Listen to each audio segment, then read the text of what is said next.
KwaZulu-Natal Treasury has halted the awarding of new scholar transport tenders, citing claims of corruption. Over 70,000 students who rely on the service to get to school will be affected.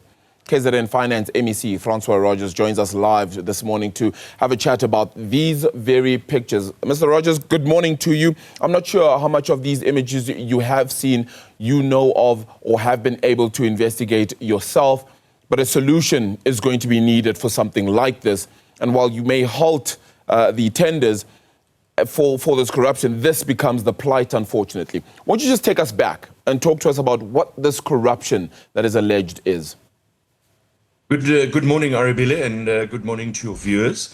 Let me firstly make it very, very clear that the process that's currently underway will in no way affect scholar transport. Scholar transport and the existing contract will continue until we resolve it. So in no way will this at all jeopardize any children being transported to school. I think that is first and foremost. And any government that cares, that's first and foremost in our mind. Now, when it comes to tenders and bids of this nature, there's obviously a process that's followed. We as Treasury have nothing to do with that. It's the department that deals with it. The department has an adjudication, valuation committee, which then submit and respond to those companies that have submitted their bids. Those companies, if they're unhappy, can then appeal to what falls under Treasury is a bid appeal tribunal. Now, it's based on the findings of over 60 tenders that were appealed, and the bid appeals adjudication committee wrote to me to say that the entire process was flawed, from the evaluation through to the adjudication. And I then, it's my duty and responsibility to write to the MEC of Transport, which I did at the beginning of August, to inform him of the process and of the findings of the appeals committee, and request that the process be halted, and that the current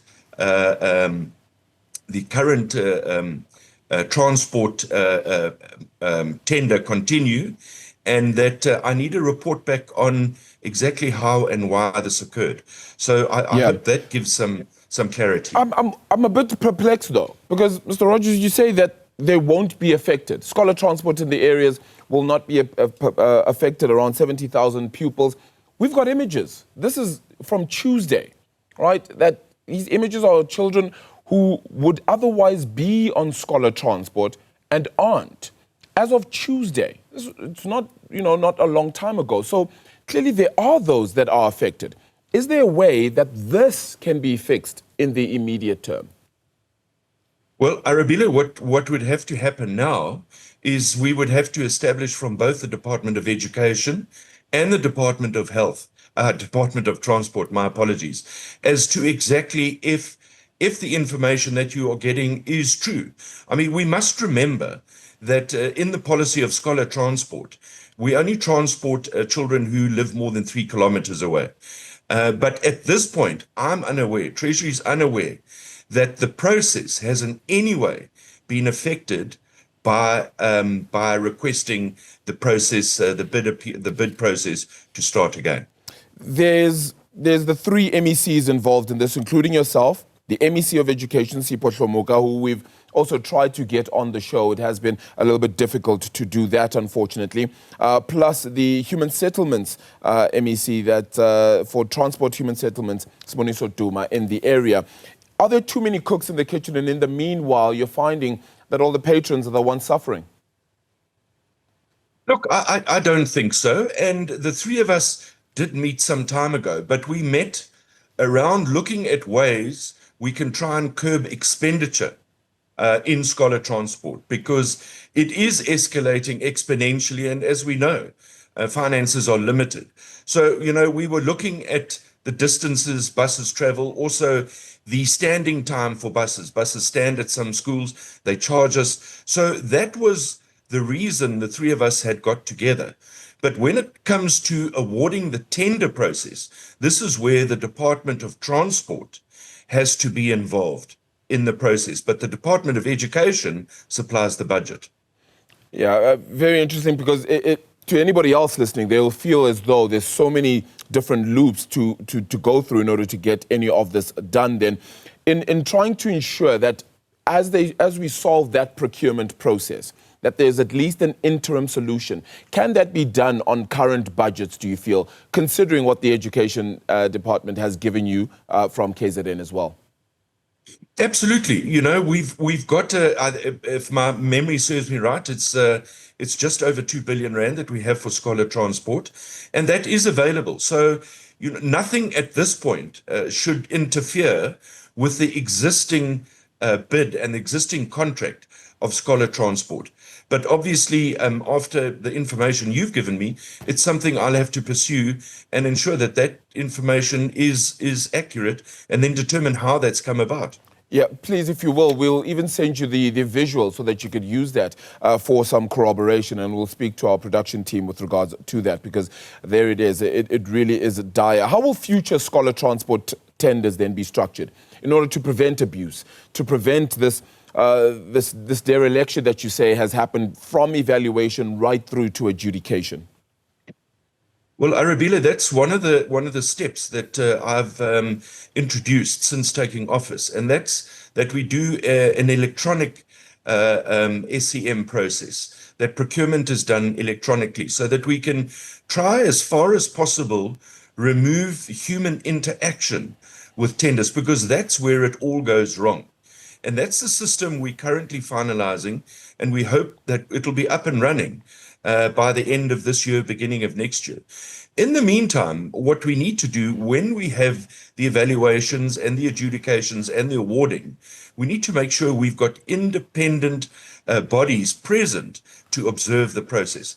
I think the interim solution is exactly what I've just suggested. Yeah, because I was about to ask you then, what about, maybe partnering with NGOs or private entities who perhaps could help fill the gap temporarily? Is that something that could happen with the right process being followed, of course, timeously? Indeed, indeed. And the other option that we've also considered, although it may have certain challenges, is that when evaluations and adjudications happen, that these processes are done online, and anyone that's bid is entitled to watch the process. Yeah, and I mean, it's of grave concern, of course, because there's so many that we've just seen ourselves. Let's talk about an audit, maybe that needs to even happen province-wide, of the entire scholar transport system and those contracts. Will that be something that then happens to ensure that this process never falters or fails again, and that the right people are getting this, and even if an area has been missed, it's then easy to rope them into it? Arabella, absolutely. We have to learn from our mistakes. But, quite honestly, in my opinion, one of the links that we lack in government is accountability and consequence. If we have officials who are non-compliant, now you must know that this also comes at a cost to my treasury, because when I appoint an appeal committee, it comes at a cost. There's senior council members who sit on that. So it's not for nothing. So I'm now incurring what I call wasteful expenditure, because some official is not doing what he's supposed to. He or she is doing what they're supposed to be doing. And I think when we start holding people to account and see consequences, I think we're also going to see a change in attitude towards SCM and these processes. Is it time to share those alleged names, officials, or at least departments that are at least failing at this stage, in order to hold them to the fire? Because this is going to be very urgent. Well, as I said, in this particular case, I did write to MEC Duma, and I've informed him. He's got the full report from the adjudication committee, and I've asked him to investigate and send me a report, which I would then have to share with the Premier, who's also been kept abreast of the situation in the province. Yeah, there are many parents who are going to be saying to us that the KZN government is failing in its constitutional duty to ensure access to basic education. How would you respond to something like that at this time, Francois? Well, unless it's a very broad statement, that. So, I can't hone in on any particular area, but I can tell you, and the province will know that when we had a problem with norms and standards, from education. The Premier asked me to get involved. We got involved and we resolved that. We had the questions around the NSNP. I've involved myself there, and I will continue to involve myself to ensure that, you know, we do the best that we can within our fiscal framework. Yeah. Francois, I want to take you to our poll question for today, because we decided to ask our audience about this. And, you know, you speak about the levels of corruption to it, the element of trying to investigate and understand it. And our poll is just about, you know, if people support the stopping or the halting or the interim stop of scholar transport tenders because of corruption claims in KZN. And the three options we gave them was yes, it would help, and they do support it because it helps to tackle corruption. The other option was no, because education should come first. Government, the national government should intervene, was the third option. And they've seemingly gone with 65% of the people who voted so far, speaking about tackling corruption being a key element to this, so they do support it. But we're going to try and get comments from them a little bit later, and hopefully we can share some of those with you, because I think those key concerns are the ones that could be taken into these MEC meetings to help with this process. Should the public continue to trust your process? Absolutely. And of course, if I've always maintained an open door policy, if, of course, there is information out there that needs to be brought to my attention, please, you know, bring it to my attention, because if it's not brought to my attention, I can't deal with it. And as I've always said, the legislation, if you look at Section 18G of the PFMA, it gives me the authority to intervene by taking the appropriate steps in departments that are persistently in breach of the PFMA. But without that specific information, it's very, very difficult. I can just look at an overall level and try and deal with issues as I'm doing at the moment. I know it doesn't just rely on you alone, but how long until we can have you back on air and say that we've resolved this? Well, look, there's a process that needs to be followed now. The process is now with the Department of Transport, and I think we need to allow the Department of Transport to respond as to exactly how they are going to address this. I don't want to preempt what the department's going to respond, but I think that's the most important thing. I think everybody in the provincial government realizes it's important. So I would hope that within the next week or so, we have some response as to a way forward.